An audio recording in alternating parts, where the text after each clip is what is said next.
Hello students, in this lecture we are going to study in detail about salts. What are the different types of salt available in nature? So let us continue.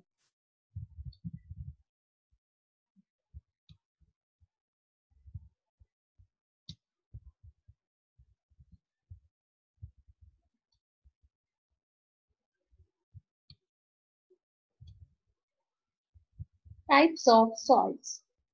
We have seen that most of the salts which we have discussed till now were neutral, in which case where the acids and base of the same strength when react they give neutral salt. But all the salts available in nature are not neutral. They can be divided into three types: acidic salt, basic salt, and neutral salt. When acidic salt dissolve in water, it will become slightly acidic in nature. So it is called as acidic salt. Basic salt, when dissolved in water, it will turn the solution basic. So it will be called as basic salt. And the neutral salt, when dissolved in water, they remain neutral. So they are considered as neutral salt.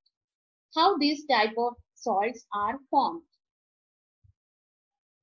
These salts will form depending upon that which acid reacts with which base.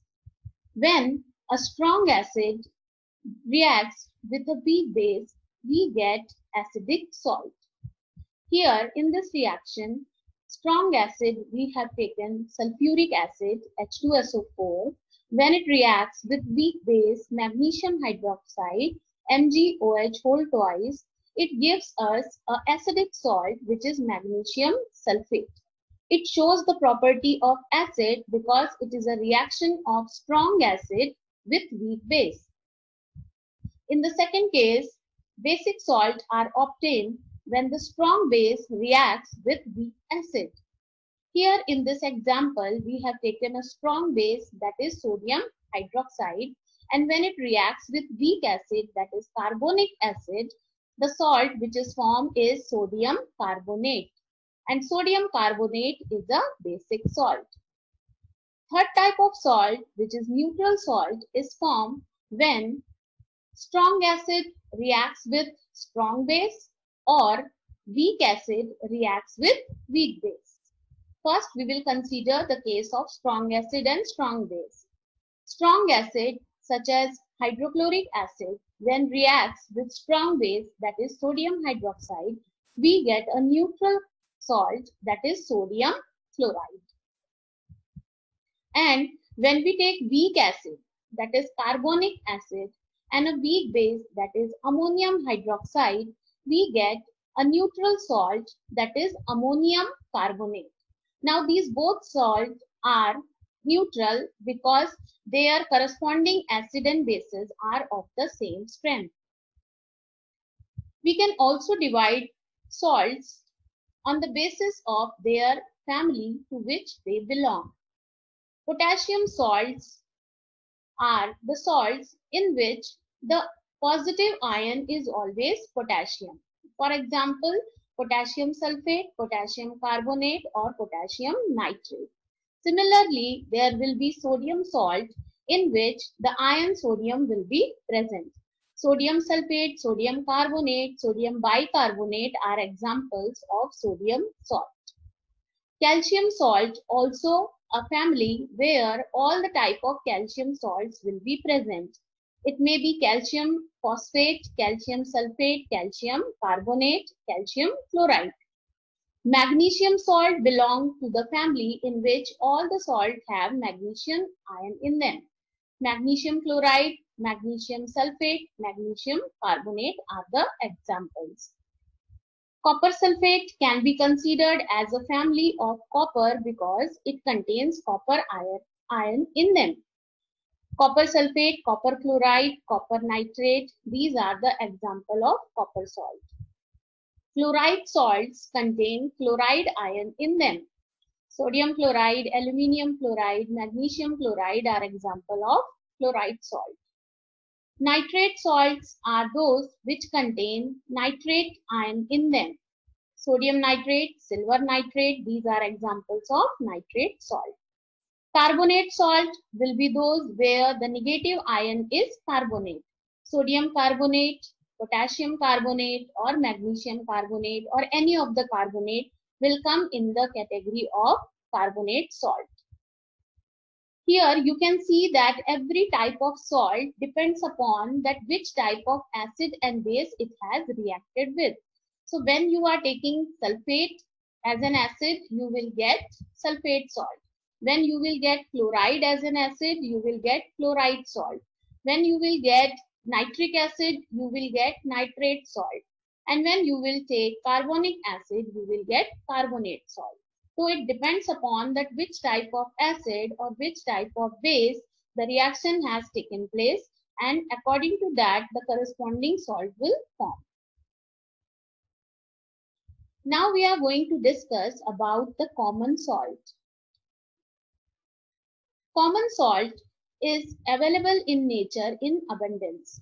Common salt, that is sodium chloride, which is also called as table salt.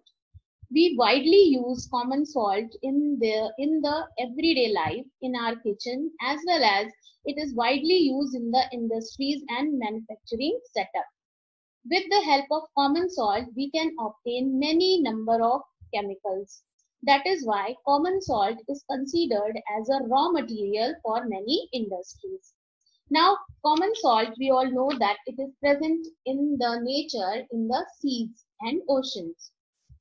We can obtain common salt from seas and ocean by the process of evaporation. And then the further crystallization or purification of salt is done. Ancient time, when the seas were covered all over the earth, when they dried up and vanished, below their level, the seabeds are also having huge resource of common salt. This type of salt, which is obtained from the mining of rocks, are called as rock salt. All the type of salts are good to our health and they provide different types of minerals.